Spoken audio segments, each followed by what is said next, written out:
Welcome to the HigherEdJobs Podcast, a brief moment for listener mail edition. I'm Andy Hibble, the Chief Operating Officer and one of the co-founders of HigherEdJobs.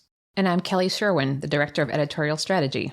And we're joined today by Matt Trainum, the Senior Consultant for Leadership Strategy with Credo, and a good friend of the podcast. Hi, Matt. Thanks for coming back for our mailbag episode. Great to have you here. You know, it is a complete pleasure every single time. Thanks for having me. Nice to see you both. So today's question is, why doesn't higher education in general do more succession planning, especially for upper level executive positions? Right. Why don't they? So let me tell you, I get to be on lots of campuses, and the conversation of succession planning is very common with organizations trying to think about it and do it more. And I have a couple different takes on this. Here is one take that might be a little surprising. They do it. Most organizations, most divisions have a clear structure where there are number twos and then number twos below those number twos. And so I think in an organizational hierarchical way, one impression I would give you is there is a built-in succession planning into structure. There's a VP, there's an associate VP, there's a director, there's an associate director.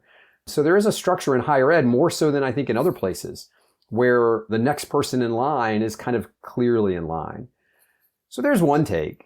Now, here's an entirely different take. When y'all think about succession planning, what does that mean for y'all? Does it mean I've designated this person to take over this role in 2 or 3 years? Is that it? One of the things I found when I started trying to think about what does succession planning mean, which again is a topic I talk about with a lot of campuses, is my gosh, there is a high level of complexity to this. So if the idea is that I'm designating someone to take over my role when I leave, does that mean I've decided to leave? Does that mean I've declared a departure date? Does that mean I've become a lame duck? Does that mean I get to pick my own successor? How long is that succession planning lasting? It's one thing if I'm going to leave in 9 months to start doing that, but the succession planning I normally hear people talking about is really establishing clear pathways into the higher level positions. And if you just think through that in a lived experience, it's really hard. So if the president changes, does that change the succession plan? If the VP changes, does that change the succession plan? I had one person write back and say the VPs in their campus, and this person was a VP, don't talk about it because it makes them vulnerable and also opens up questions of ageism. So if they say that they're going to leave, does that make them vulnerable and not able to go into other roles or positions at the institution? So I just said a whole lot of things. I'm going to pause for a minute. Part of the reason I loved this question is when I started to explore it with others and really think deeply into what does succession planning mean. I think on the surface, this idea that we're designating next people to come into roles, I just don't know how that actually plays out in a functional, operational way. 6 months later, a lot of things change. A year later, a lot of things change. What if the person's not the best? What if they haven't performed well? And if it's just we're evaluating how they're doing, well, isn't that what we're already doing with everybody internal as well? So I don't know. I'd love to hear what y'all think about what does a clear succession plan look like? That's a great question. Although I have to say, I thought in the mailbag episodes, we ask the questions and you answer them. I think succession planning can mean many different things. I think it's always thought of as, well, who's going to be the next leader at the top of whatever the org chart is of the team? I think it's about having good, solid professionals throughout your organization and keeping them engaged and keeping opportunities for them to stay engaged and stay with your organization. I think keeping the good people within your team kind of actually negates the risk of having an extremely strong leader succeed off of the plan, which happens for many different reasons. So I think it's often thought of as, well, when will the top person move along? I think it needs to be thought of on how you're engaging each one of your teams to make them, A, grow as a professional, but also have opportunities as a professional to move into it, from my perspective. Right, Andy. So that's where I landed with this was the term succession planning. We need to replace it with something. And I don't know if it's consultative decision-making or dispersed authority or something where what we're really saying in this scenario is we're saying, how do we prepare people for those upper leadership positions? And I think that maybe the author of this question, maybe not, but a lot of times when people talk about succession planning, I'm doing air quotes here around it, they really are looking for a structured flow. What really we're talking about here is how do we make sure the people in our unit are able to cover if someone is gone and can step into that role? So if you replace succession planning with something like consultative decision making, then maybe I'm attending meetings with my boss so that I understand what happens in those meetings. So if I'm at a cabinet, how many times in the cabinet does the VP bring their number 2 just to be present for the cabinet meetings, to understand how they roll? How many times does that VP send someone else to that cabinet meeting to let them be present and represent, or to other key meetings so that that person understands the role and the complexity of the role? How well do we push decisions down out of the senior person in the, I liked your conversation, whatever the flow chart is, how well do we push decisions down out of that person at the top into the other people so that they are able to make decisions and are practiced making decisions? I really left this question thinking to myself, if I'm over a large, complex organization, how do I set it up not just that they're advising on decisions, but that we are collectively deciding so that if I'm not there, those collective strong decisions can still get made? I was on a conversation, this is literally just yesterday, with a president who was talking about how there's no vacation. Vacation's never real. They never get to step away. And I think there's a reality of that is undeniable. But I also think there's an organizational structure and culture that makes that the case. So maybe instead of succession planning, if we have consultative decision making and people are able to come together and decide things, then maybe I can step out because I'm not the only one in the circle that matters, because there's 4 or 5 other people in there that know how we decide things and know what's important and where our values are. And I can trust them to make those decisions. And maybe I can actually be on a beach somewhere and not have to worry too much for that week.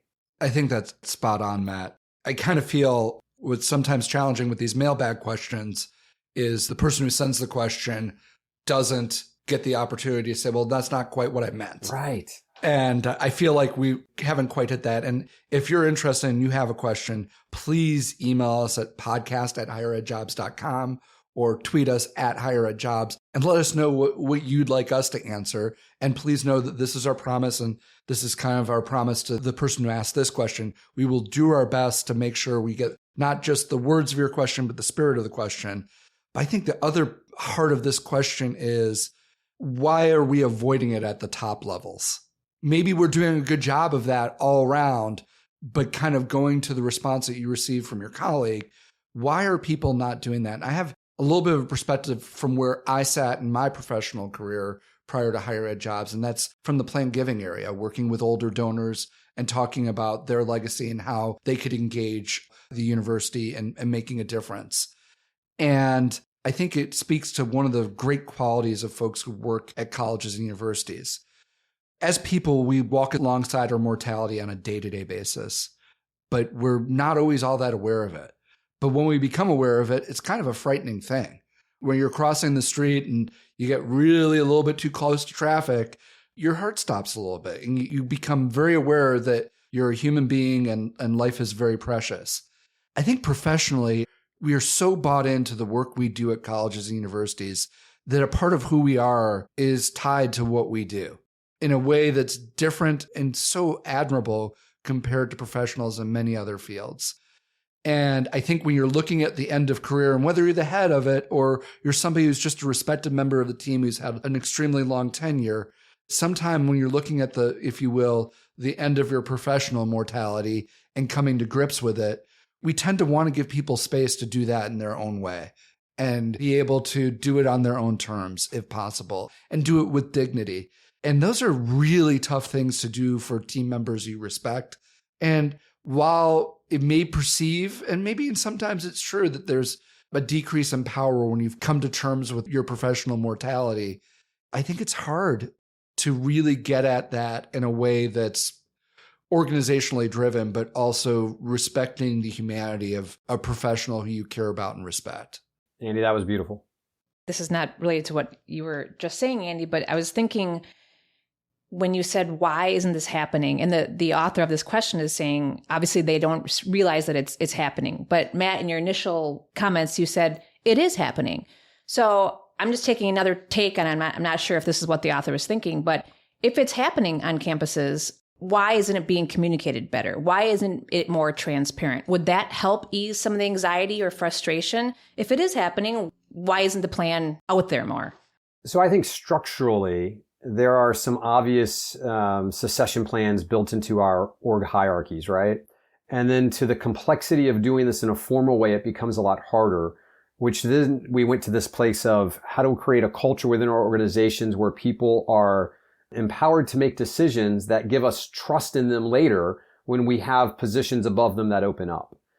So one of the questions I would ask for executive or really anyone leading a team right now, if you are out of the office for an extended period of time, do your peers or those above you know who to go to get answers for the things that you're in charge of? I asked earlier, how do you define succession planning? That might be a really easy definition. If I'm on a cabinet, do the other VPs know who they would go to if I'm gone to get answers to the questions that they would normally come to me for?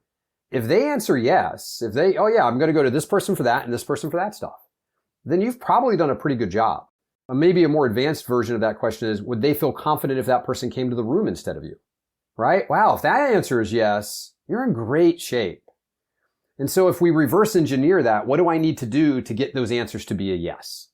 Right? So I need to expose that person to all of those people in all of those circumstances, which were some of those examples we said earlier. I need to make sure they have the professional development so that they're able to stand in that space. I need to invite them into the complexity and the decisions that I manage on a daily basis. And so that maybe for me, the struggle with succession planning is the idea that it's somehow capital lettered, right? That there's, let me go to my folder, let me go to my binder, succession plan F in case Andy leaves, here's what we're going to do. I don't think the lived experience plays out that way for a lot of the reasons that we talked about earlier and a lot of the reasons from Andy's sharing there. It's just really hard to do in that kind of structured way. But in an actual operational day-to-day way, boy, we can invite people into decisions and have them ready to take over in case we're not able to be there. I love that. And hopefully that helps get to the heart of the question of what the author was asking. So thank you. Thank you, Matt. Hey, I appreciate being here.